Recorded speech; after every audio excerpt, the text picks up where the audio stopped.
issue? The army has, we've raised so many questions around the mandate of the army, especially, apologies. We've raised so many questions around the mandate of the army. I know that the army is supposed to step in during elections. If they're ever to step in, they're supposed to step in when there's a state of emergency. It's not supposed to be a daily occurrence. It's not supposed to be something we keep seeing the army on the streets for. They are supposed to step in if there's a state of emergency. So I do not know to what level the incumbent has personalized this army to a point that they are now campaigning for him. It's very disturbing. It should be very disappointing that the president is letting it happen, because if we are seeing him personalizing institutions to this level, it means, again, my colleague Major has said that there's no dead structure, that there are no dead systems. I need to know what we call them when they're no longer functional. But he also said they don't need the army to support them. But they are doing it. So who is going to hold them accountable?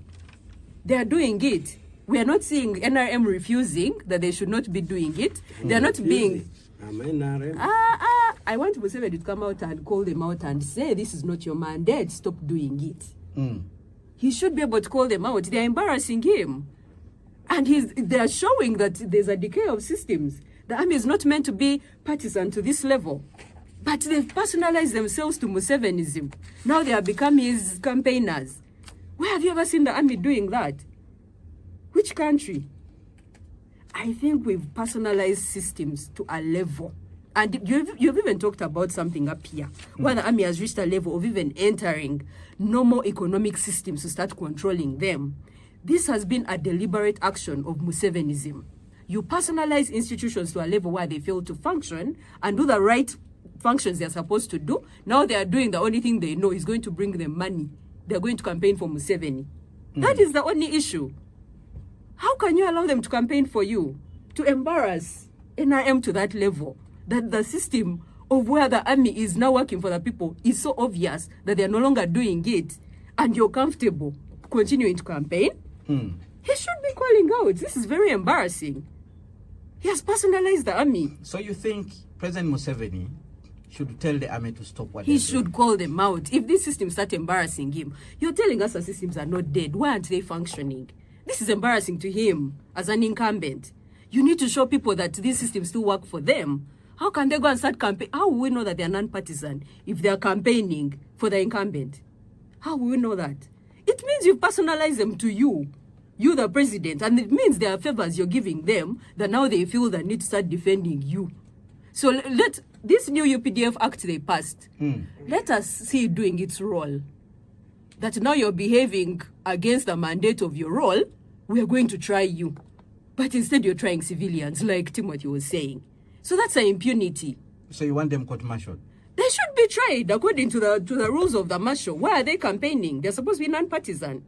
What are they doing in civilian activities? Is that their mandate? So they've been personalized. The army has been personalized to serve Museveni. It's no longer serving Ugandans. That's the honest truth.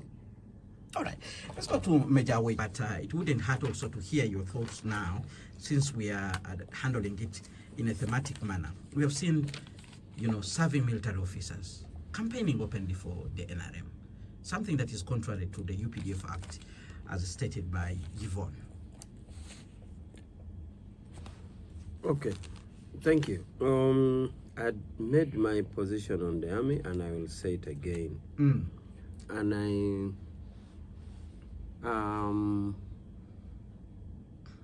there are two aspects of the army in this case.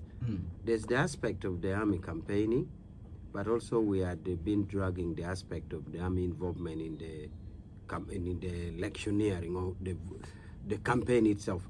For example, I think there's a position of the law which says the police can invite the army. But even when it invites, it is really in areas of crowd control when the police are thin on the ground.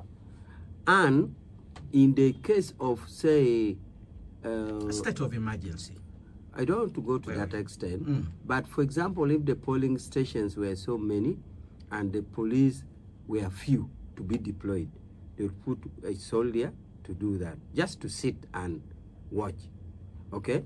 But also good enough, police has announced that they are recruiting election constables where they will have to have a polling station, a police. So two constables. So this will now narrow. But basically the import of the army in this time is crowd control and the polling, and maybe general security, just in case the terrorist wants to attack or something.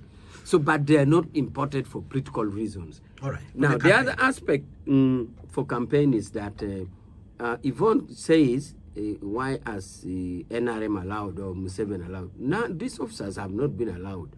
For example, allowing would mean maybe she's given power to do it.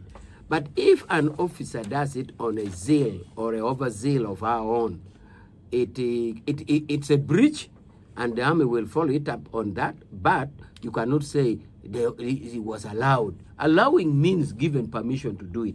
We don't do it, and I really want to repeat that for us in the body politics, NRM party, we have our structures from the grassroots.